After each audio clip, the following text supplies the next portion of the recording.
Aliás, tem uma notícia aqui, presta atenção nessa história. Olha, essa história, gente, essa história é impressionante. Essa história surreal. É impressionante. Imagina que uma pessoa contrata alguém aqui, como coiote, você Já de sabe o que forma é ilegal, coiote? né? Hã? Já de forma ilegal, né? Para poder entrar no país e depois vira refém preso, né? Preso num quarto de hotel. E mais, esse homem de Bangladesh, que não fala português, não fala inglês, teria vindo para o Brasil e contratou um coiote, que é uma pessoa que faz de forma ilegal o trajeto ou o trânsito de pessoas de um país para outro, para os Estados Unidos. Ilegalmente dentro dos Estados Unidos. Faz para os Estados Unidos, também faz para o Brasil. O que ele fez? Ele percebeu que estava sendo feito refém, sendo mantido refém num hotel e pulou a janela. Na verdade, um cárcere privado. Cárcere privado, pulou a janela. Olha lá, a polícia, a GCM está no local. Aliás, quem tem detalhes dessa história, que está ao vivo, é o Dionísio Freitas, que vai contar pra gente essa história surreal.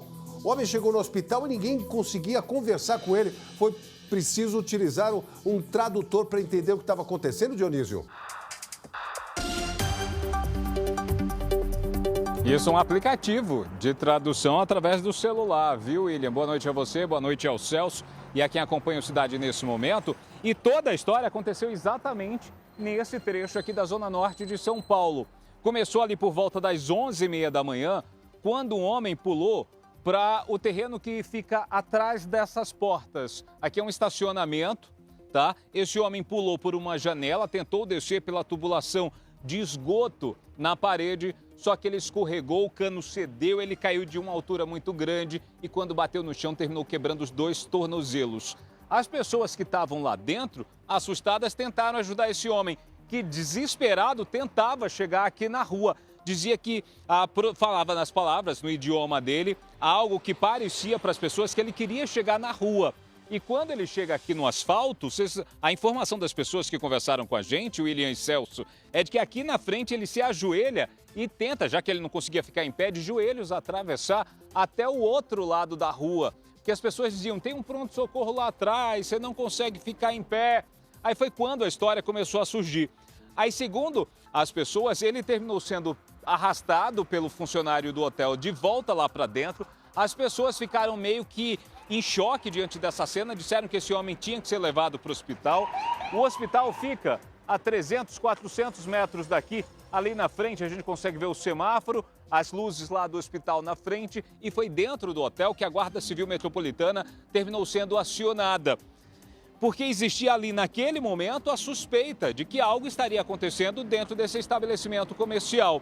Foi lá que, com a ajuda do tradutor, a vítima, esse homem vindo de Bangladesh, um bengalês, ele terminou dizendo aos guardas que estaria sendo mantido em cárcere privado. Aí a história ganhou outra proporção. A guarda veio até aqui, o recepcionista que estava aqui terminou sendo levado para a delegacia. A delegacia da região disse que, como se tratava de um caso que envolve pessoa de outra nacionalidade, teria que ser encaminhado para a Polícia Federal. E, nesse momento, esse rapaz estaria sendo ouvido pela Polícia Federal na sede aqui na região da Lapa. Um outro detalhe, tá, Celso e William? A vítima foi ouvida agora há pouco também através do celular. Foi feita um depoimento inicial por videoconferência. Ele teria passado a versão dele agora há pouco para a Polícia Federal, que nesse momento desenrola aí os detalhes de tudo isso. Uma outra parte dessa história. Quando os guardas tiveram acesso a esse rapaz, ele chegou no hospital apenas com uma mala. Dentro dessa mala estariam apenas cópias do documento dele. Os originais, segundo ele, estariam com as pessoas que o trouxeram para cá e que não deixavam sair do hotel, que fica exatamente nessa mesma rua. Ele disse aos policiais, no primeiro momento, aos guardas civis, que tinha só a chave do quarto para se locomover até o banheiro, até o restaurante, e não conseguia passar pela porta da frente, que toda vez que tentava era detido pelas pessoas que estavam aqui. A informação é de que um dos envolvidos nessa possibilidade de transferência dele para o Brasil, vindo de Bangladesh, com um possível destino América do Norte tenha sido feito por um homem que já não estaria na capital. Então, por conta disso, o envolvimento da Polícia Federal para tentar entender o que estaria acontecendo diante dessa cena, dessa história que envolve aí esse rapaz que veio de outro país. O que é que pode acontecer aqui? Talvez o Celso consiga explicar para a gente também com mais detalhes. A polícia não descarta nenhuma hipótese, nem o cárcere privado por algum motivo que veio acontecer, ou até mesmo a possibilidade do tráfico internacional de pessoas. São possibilidades que nesse momento foram levantadas, só que até agora nada está sendo confirmado pela Polícia Federal, que continua ouvindo os envolvidos, viu, William? Olha, Dionísio Freitas, que caso surreal, Celso. Você pode tentar responder a pergunta do Dionísio, né? Bom, se ele estava impedido de sair do quarto, isso é cárcere privado. Está caracterizado aí o crime. E aí a responsabilidade de quem mantinha ele lá dentro. Se os funcionários do hotel estavam obedecendo ordem de alguém, são responsáveis, vão responder criminalmente também. É um caso da Polícia Federal, porque se trata de um estrangeiro e quem cuida disso é a Polícia Federal, que é privacidade da Polícia Federal, esse tipo de problema. Nesse caso aí, vai responder para o cárcere privado. Agora, tem outros crimes que podem ser apurados mediante o depoimento dele, explicando como é que ele chegou no Brasil, Exatamente. como é que trouxeram ele para cá, né? O que ele estava fazendo aqui, a quem ele pagou, quem estava envolvido no processo. Por que ele iria para aquele país, talvez Estados Unidos, que trouxe aqui a informação, talvez outro país, porque ele utilizou um coiote. Quem é esse coiote? Se o cara estava em São Paulo, se não estava em São Paulo, quem fez essa ponte, tudo isso tem que ser apurado, né? De uma forma ou de outra, o que causa estranheza é o seguinte: se ele ia para os Estados Unidos, parar aqui no Brasil é uma coisa faz muito sentido, né? Bem estranha, porque se vai utilizar um coiote, vai utilizar o México, né? Vai utilizar o México, não vai utilizar o Brasil. Então, o que ele estava fazendo aqui, como é que ele chegou aqui e quem trouxe ele para cá, isso tudo vai ser apurado pela Polícia Federal, nós vamos ficar nesse caso, né? Só perguntar uma coisa para você, Dionísio, por favor. Em algum momento na sua vida, você já viu alguma história parecida com essa na sua vida dentro do jornalismo, não?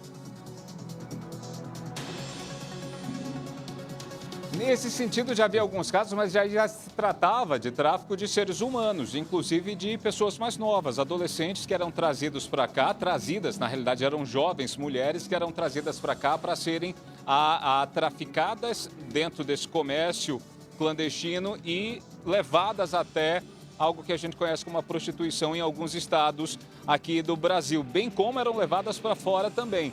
Agora chama realmente a atenção, o Celso fez aí uma argumentação que realmente faz muito sentido e que é uma interrogação para nós que estamos acompanhando esse caso, se o destino final dele era realmente Estados Unidos, por que a parada no Brasil?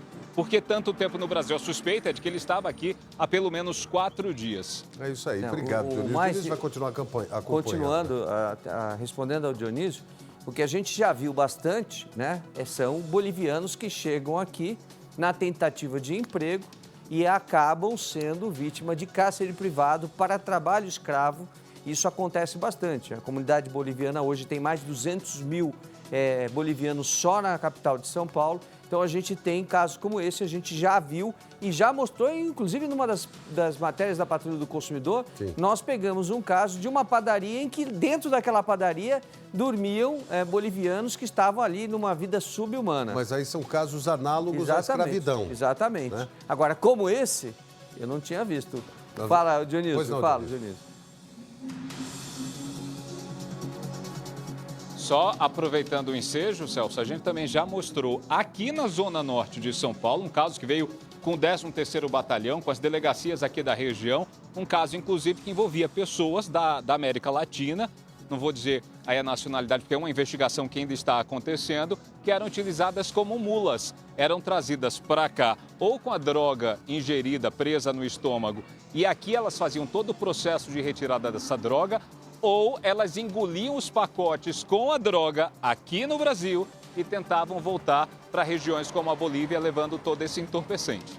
Esse caso é uma outra investigação, porque a polícia, especialmente a federal nesse caso, não descarta nada. Inclusive, essa possibilidade que o Dionísio traz aqui. Aí sim, aí a gente tem bastante casos de pessoas que são utilizadas como mula, como bem colocou o Dionísio, para tráfico de drogas. Então, são trazidas para o Brasil e do Brasil seguem para outros países. Mas ainda assim, mesmo fazendo tráfico de droga, muito estranho a situação dele, porque não é porque é de Bangladesh que ele teria autorização para chegar nos Estados Unidos. Eu creio que, se eu bem me lembro, eles também não têm entrada nos Estados Unidos, a não ser com visto. Pois é. E agora a polícia também vai ter que contratar alguém que fale a língua dele para entender exatamente, né, esse bengalês aí. A Polícia Federal tem uma equipe competente para esse tipo de coisa. Bom. E hoje você tem aplicativos que você usa, inclusive eles utilizaram. E que você usa no próprio Google, que você pega o seu celular, você aperta, você fala e traduz imediatamente e vice-versa. A Polícia Federal conversa com ele e ele entende tudo. Existem, inclusive, até alguns apps, né? Aplicativos que fazem esse tipo de coisa. É isso aí. Não é isso, Dionísio? Você instalou no teu já? Exatamente. Tenho sim, Celso. Inclusive, para quando a gente precisa, numa entrevista que envolva pessoas com outra nacionalidade, algo que a pessoa não fala inglês, que é uma língua que a gente tem um domínio um pouco maior, essa pessoa conseguir repassar as informações para nossas equipes. Eu tenho, particularmente eu tenho. Parabéns aí pela reportagem, viu? É isso aí.